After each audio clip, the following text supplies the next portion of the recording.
क्या कारण था आपको पार्टी चेंज करने का?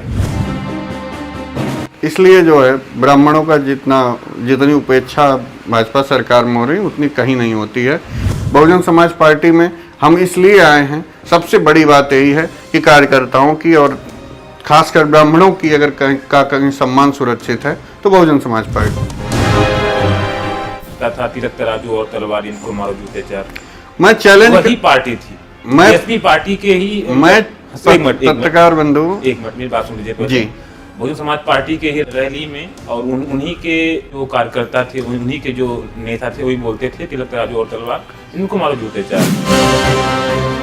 हम आपको बता दें कि कई बार झूठ को बहुत व्यापक स्तर पर अगर जोर से कह दिया जाए और अधिक संख्या में कह दिया जाए तो वह सच हो जाता है। मैं क्या, मेरी पीढ़ियां छोड़ देंगी बहुजन समाज पार्टी? और जो अभी पत्रकार महोदय अभी हम लोगों को रिलीफ मिला है वह सुप्रीम कोर्ट से मिला है, न कि केंद्र सरकार से मिला है। और हम लोग वोट सुप्रीम कोर्ट को नहीं दिए थे, हम लोग भारतीय जनता पार्टी को वोट दिए। आप कह रहे हैं सवर्ण बच्चे कितने वहां जाते हैं? 15%। कितने जाते हैं? 15%। और SC ST OBC माइनॉरिटी मिला के होते हैं 85%। ये 15% मिल के अत्याचार करेंगे 85%।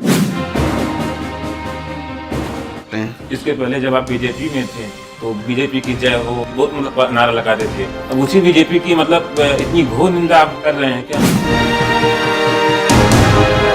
चेयरमैन साहब बोलते हैं कि हमको जनता ने चुना है, जनता की मत द्वारा हम यहाँ पे आए हैं। इसमें क्या कहना चाहिए? काठ की हांडी जो है एक बार चढ़ती है। आप सभी को जय हिंद दोस्तों। इस समय हम हैं नगर पंचायत राजस्थानपुर में और हमारे साथ हैं राजस्थानपुर के बहुत ही चर्चित समाज सेवी राजश्याम पांडे जी, जो पहले थे भाजपा में, अब आ गए हैं बसपा में। मतलब ये पहले थे बीजेपी में, अब आ गए हैं बीएसपी में। तो स्वागत है राजश्याम पांडे जी। धन्यवाद आदेश जी, आपके दर्शकों को सादर प्रणाम। कैसी है रही आपकी यात्रा राजनीति की, बसपा से सफर, बीजेपी से बीएसपी की तरफ? दल बहुत मायने नहीं रखता है। अगर राजनीति के क्षेत्र में या सार्वजनिक जीवन में है तो दल बहुत मायने नहीं रखता है। फिर भी जो है लगा कि ऊर्जा वहीं लगानी चाहिए, मेहनत वहीं करनी चाहिए जहाँ कदर हो। क्या कारण था आपको पार्टी चेंज करने का? इसके पहले भी हम जो है कई इंटरव्यू में बता चुके हैं, कई जगह मंचों में बता चुके हैं कि कहीं न कहीं भाजपा में कार्यकर्ताओं की और ख़ासकर ब्राह्मणों की बड़ी उपेक्षा हो रही है और सबसे कठिन जाति है माना। इसलिए जो है ब्राह्मणों का जितनी उपेक्षा भाजपा सरकार में हो रही उतनी कहीं नहीं होती है। और अगर ब्राह्मणों के पास, ब्राह्मण इस समय राजनीतिक अछूत हो चुका है। वर्तमान राजनीतिक परिदृश्य में अगर कहीं पे भी ब्राह्मणों के पास कोई राजनीतिक विकल्प है तो वह सिर्फ और सिर्फ बसपा है, बहुजन समाज पार्टी। तो पार्टी चेंज नहीं होगी अभी वाली? हम बता रहे हैं ना कि दल बहुत मायने नहीं रखता है, लेकिन जब से बहुजन समाज पार्टी सत्ता में भी रही है, बहुजन समाज पार्टी विपक्ष में भी रही है, लेकिन कभी भी मुझे गर्व है इस बात पर कि कभी भी उन्होंने न तो ब्राह्मण समाज की उपेक्षा किया है, न तो ब्राह्मण समाज के हितों पे कभी चोट हुई है।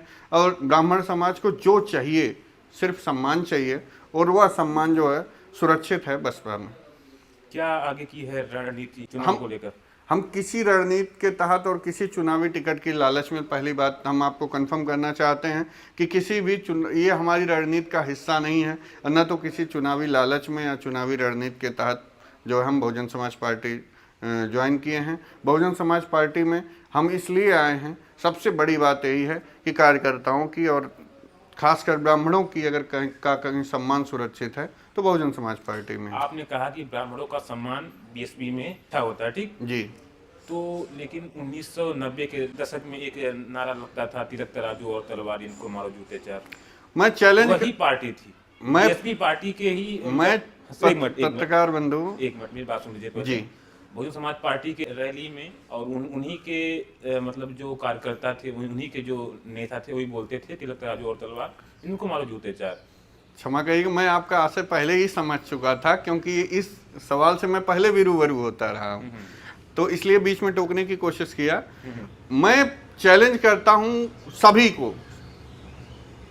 कि अगर एक भी वीडियो इस संदर्भ में दिखा दें कि बसपा सुप्रीमो बहन कुमारी मायावती जी के मंच से या उनके मुंह से या किसी पदाधिकारी के मुंह से यह शब्द निकला हो कि तिलक तराजू और तलवार, इनको मारो जूतों चार। यह एक आपको याद दिलाना चाहते हैं कि उस समय नुक्कड़ नाटक कुछ होते थे और अराजक तत्व मिलकर नुक्कड़ नाटक करते थे, उसमें इस प्रकार की अराजकता फैलाई जाती थी। बाद में इसका विरोध भी हुआ और बंद भी हुआ। उन्हीं के रैलियों में नारे लगते थे महाराज? नहीं लगते थे, किसी एक रैली में नहीं लगते थे। हम आपको बता दें कि कई बार झूठ को बहुत व्यापक स्तर पर अगर जोर से कह दिया जाए और अधिक संख्या में कह दिया जाए तो वह सच हो जाता है। आपको बताएं, आपने एक कहावत सुनी होगी कि जाके प्रभु दारुण दुख दीना ताकि मत पहले हर लीना। आपने सुना है, आपने यह भी मानते हैं और पूरी लोकोक्ति मानती है कि यह किसने कहा है? तुलसीदास जी ने कहा है। मैं चैलेंज करता हूं, पूरी रामचरितमानस में उठा के देख लीजिए, चौपाई नहीं है। पूरे रामचरितमानस में चौपाई नहीं है। इसी प्रकार से जब किसी झूठ को बहुत बार कह दिया जाता, बहुत बसपा विरोधी ब्राह्मणों को बसपा से अलग करने के लिए इस झूठ को फैलाए कि बसपा की रैलियों में नारे लगते थे। किसी एक रैली में नारा लगा दिखा दीजिए, मैं क्या मेरी पीढ़ियां छोड़ देंगी बहुजन समाज पार्टी? वर्तमान सरकार भारतीय जनता पार्टी की सरकार जी, और इसमें यूजीसी ने एक नया नियम लेकर आए हैं जी, इस पर कुछ कहना चाहेंगे आप? देखिए, ब्राह्मणों के और खासकर पूरे सवर्णों के, यह अब बात बच्चों पर आई है। अब जो है बात बहुत मतलब आगे तमाम हितों पर हम लोगों के चोट हुआ है, लेकिन अब बात हम लोगों की बच्चों के भविष्य पर आई है। उनको ब्लैकमेल करने का एक बहुत बड़ा जरिया बन जाएगा जो नया नियम है। हम कह रहे हैं कि जातिगत भेदभाव जब आपको दूर करना था तो उसी नियम में यह रहना चाहिए था कि जातिगत अगर कोई भेदभाव करेगा तो उसके खिलाफ कार्रवाई होगी। यह क्यों कहा गया? सवर्णों को पहले ही दोषी मान लिया गया। दूसरा, उसमें सिर्फ एक रेगुलेशन कि जो कमेटी, इक्विटी कमेटी बनेगी, समानता कमेटी बनेगी, उसमें सवर्णों को कोई मंच नहीं दिया गया। तीसरी बात, अगर कोई झूठी कंप्लेन करता है तो उसके लिए कोई दंड का प्रावधान नहीं है। यह राजनीति का और कानून का अखाड़ा बना देगी कैंपस को। कैंपस का जितना अच्छा माहौल होता था उसको राजनीति और कानूनी अखाड़ा बना देते थे। और जो अभी पत्रकार महोदय, अभी हम लोगों को रिलीफ मिला है वह सुप्रीम कोर्ट से मिला है, न कि केंद्र सरकार से मिला है। और हम लोग वोट सुप्रीम कोर्ट को नहीं दिए थे, हम लोग भारतीय जनता पार्टी सभी जातियों के हित के लिए कर देना कि सभी जातियों के हित के लिए कर दें। उन्होंने एक क्यों शब्द यूजी SC ST OBC, क्यों ब्राह्मण ठाकुरों को गाली नहीं दी जाती है? जातिगत गालियां ब्राह्मण ठाकुर को नहीं दी जाती है। अभी हमारे ही समाज के एक सिटी मजिस्ट्रेट ने इस्तीफा दिया, उसको गाली नहीं दी गई कि पंडित पागल हो गया है या कैंपस में नहीं होता है बभना का लड़कवा ठकुरा का लड़कवा। जातिगत भेदभाव, जातिगत टिप्पणी पे आप एक्शन लीजिए, हम उसके विरोध में नहीं है, लेकिन ये पहले से मान लेना कि नहीं सवर्ण बच्चे ही, आप कह रहे हैं सवर्ण बच्चे कितने वहां जाते हैं? 15%। कितने जाते हैं? 15%। और SC ST OBC माइनॉरिटी मिला के होते हैं 85%। ये 15% मिलकर अत्याचार करेंगे 85% पे? या नहीं, इस कानून को बिल्कुल सवर्णों के हितों पर चोट की गई है। SC ST OBC का बांटने के लिए, हिंदू समाज को बांटने के लिए, अभी नारा देते थे ना, एक रहोगे सेफ रहोगे, इन्होंने खुद बांटने के लिए एक जरिया दे दिया, एक प्लेटफॉर्म दे दिया कि बट जाओ आपस में। इनको सत्ता बहुत प्यारी है, सत्ता के लिए कितना भी नीचे गिर सकते हैं। इसके पहले जब आप बीजेपी में थे तो बीजेपी की जय हो, अब उसी बीजेपी की मतलब इतनी घोर निंदा आप कर रहे हैं क्या? हम नीतियों की निंदा करते हैं और नीतियों का समर्थन करते हैं। हम बताए ना, हम अभी जैसे आपने बात किया कि बहुजन समाज पार्टी के दल में मैं क्यों आया हूं, मेरे पास स्पष्ट विजन है कि हाँ मैं इसलिए आया हूं। और उसी तरीके से मैं राष्ट्रवादी विचारधारा से ओतप्रोत हूं और ओतप्रोत था।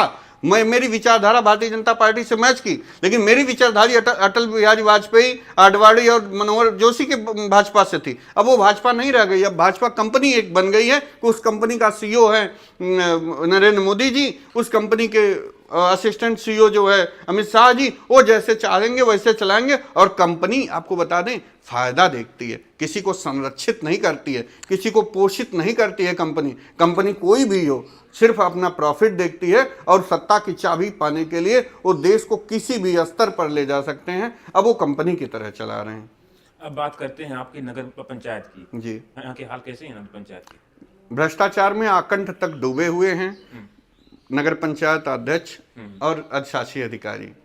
और धन्यवाद करते हैं सभासदों का कि जो इनके आधे से अधिक सभासद, 10 से ऊपर सभासद जो है मिलकर एक मंच बनाकर इनको भ्रष्टाचार की परत दर परत पोल खोल रहे हैं, जिसे कहा जाता है ना छील देते हैं, तो इनको छील रहे हैं। उसी में पूरा भ्रष्टाचार उसमें उलझे हुए हैं। विकास जो आदर्श नगर पंचायत जब घोषित हुई तो जो यहाँ के बच्चे, यहाँ के युवा, यहाँ के बुजुर्ग सपना देखे थे वो कुछ भी नहीं हो पाया।